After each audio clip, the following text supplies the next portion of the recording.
Who are the best melees to main in patch 12.1 season 2? What's up guys, Petko here, welcome to another video. Now the season has just started if you're watching this video, and with that people have been always asking me for the past couple weeks, hey, we've seen the tier list but we still, what are your top recommendations for powerful melees to main in next season? And today's video is gonna be exclusively that, which are in my opinion the best fitting the current meta playstyle and comps. Now, if you are frustrated just as much as I am when you have a high ping, like, I recommend you try Gear Up. Now, this will lower your latency and offer much better stability. I usually play with around 40 to 50 ping on live servers, but the moment I go to the PTR, I go with 200, sometimes even 220, or even higher. I wish I lived close to the servers. Unfortunately, I don't. So Gear Up Booster is exactly what I'm looking for my permanent problem. Pretty much a solution for my issue. Now, if you normally play with a high ping, let's say 100 or so, Gear Up can definitely get you to a 50, which obviously is great for you by optimizing the connection for people who are suffering from bad network infrastructure. You can also switch your own servers or regions based on what you like. Your ping always stays the lowest as possible, which eliminates every single lag spikes and once again offers the stability you're looking for. We can also stabilize your ping during peak hours. And one more thing, it is quite easy to use. All you gotta do is boot up the game, press one click, that's it. No hassle, quite easy, straightforward. GearSpot has been partnership with Discord and a lot of professional players in different esport genres, so it's definitely safe to use. At last, if you guys want to give it a try, I left the link in the description down below or also in a pinned comment. Feel free to use my code and just give it a try, see how it is, and I hope that helps you. All right, let's get back to the main video. Coming in at number 3 spot, that's going to be a Windwalker. Actually, a spec a lot of people here are underestimating, and I'm here to tell you that Windwalkers are looking to be the best version of this spec that you know we've seen ever since the introduction of Midnight. Now, there are several reasons why I believe Monk is to be good. First of all, if you guys haven't seen it, physical comp is most definitely one of the strongest team comps currently onto the season 2.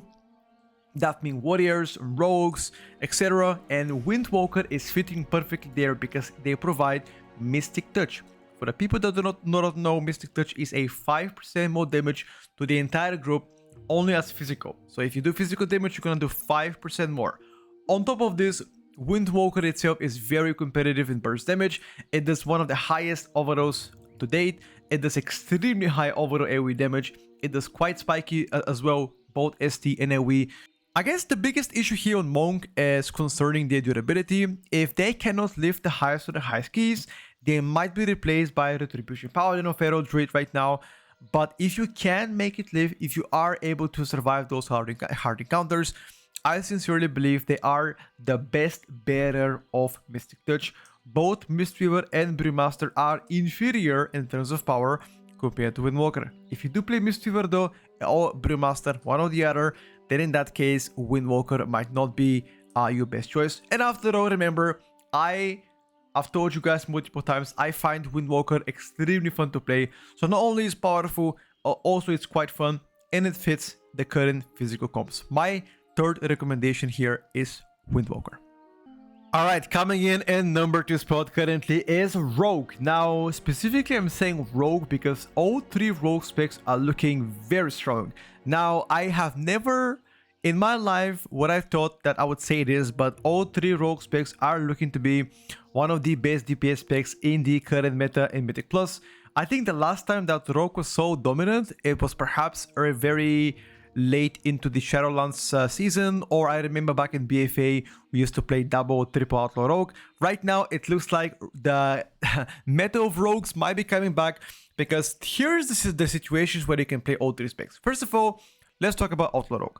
In my opinion, outlaw is the best rogue spec because you are playing that in every single physical comp. Why outlaw instead of Sapanasa is because they benefit the most out of Mystic Touch, which once again is a 5% more physical damage to the entire mobs, which again you benefit the most because your damage is mostly physical damage. That's pretty much it. Okay. Second, sustained damage is looking to be ludicrous. Very strong sustained damage, very good prior target damage, very good single target. I think Outlaw Rogue right now just has no weak place. The only weak place is like super massive Badunker's AoE. I'm talking about like 20 mobs at a time.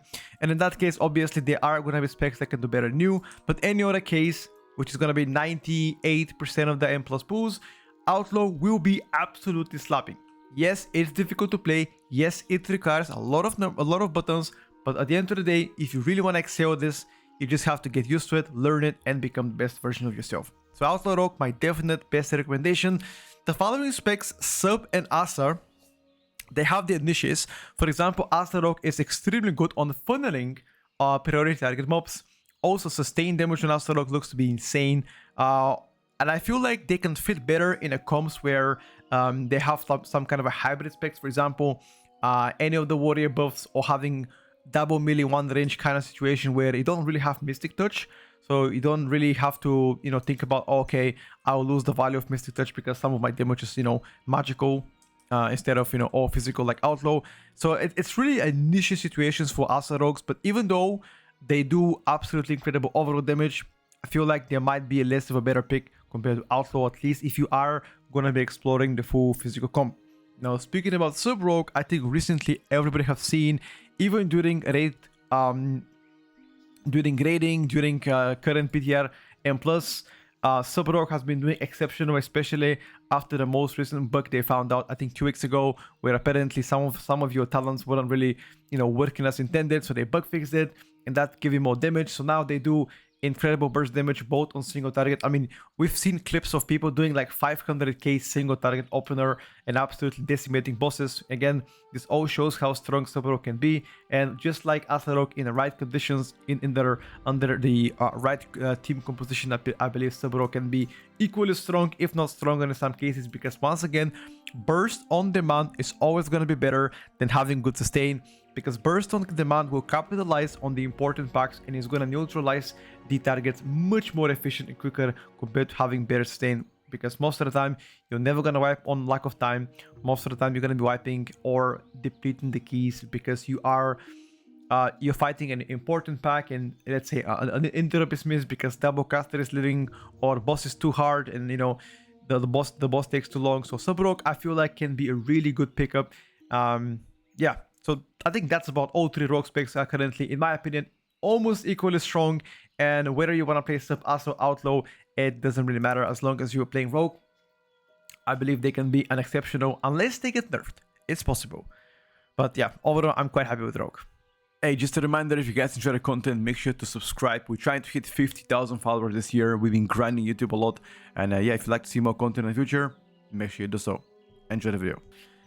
And finally, for the winner, no surprise, coming in at #1 uncontested spot currently is Arms Warrior. Absolutely incredible performance coming from Warriors. And this is likely one of the few seasons where Arms is looking so dominant on PTR. I mean, ever since the beginning of the seasons, I mean, the beginning of the PTR testing, they look to be incredible. And as other specs were getting nerfed, Arms just stayed the same. Right now, they have incredible single target, one of the best in the game, if not the best. Execute damage is looking also very strong. Good funnel, good sustain, good burst, good AoE. Fun to play as well. Everything that you want from a spec, Arms has it. And I'm so afraid to recommend this spec as the #1 best melee, because I am also fairly certain they are going to be nerfing it. Their current performance is exceeding what I believe is within a normal competitive, estimation power in between specs. I feel like Arms is over exceeding that, so they might get slapped with a nerf. But until then, Arms is definitely #1 most recommended, or my personal recommendation for you if you do want to main a powerful spec next season. You are first of all the bread and butter of physical comp, Battle Shout. Battle Shout is extremely important. You're also doing quite well defensively. Once again, damage wise, I've already covered this part, is the main argument of why I believe you are the best. And other than this, fun wise is just 5 out of 5. I mean, I couldn't even give you a better marking on fun, so Arms Warrior just pretty much steals all the points. Alright guys, that's my personal list of recommendation based on all of my testing done so far and every single evidence we have through logging and testing and speaking to people. It just seems like those 3 are the most likely to become the meta contenders for melees next season. Do keep in mind there are going to be more changes coming in. As you guys have seen, Blizzard did made a post recently saying that, hey guys, in XYZ weeks, we are going to be implementing more class changes all the way until, like, I believe the 2nd week of September or 1st week of September, I don't remember. So yeah, I think if nothing changes, this list stays the same. But again, there might be some possible changes, especially I'm looking for Iron Warrior nerfs or Rogue nerfs. I wouldn't be surprised if they decide to hit them up. Once again, if you have enjoyed the content and the video, make sure to like it. We are trying to chase 50,000 subscribers by the end of the year on our YouTube channel, and hopefully all of the content that we do is greatly appreciated. Once again, thank you for watching, and I'll see you guys in game to push more keys. Bye everybody.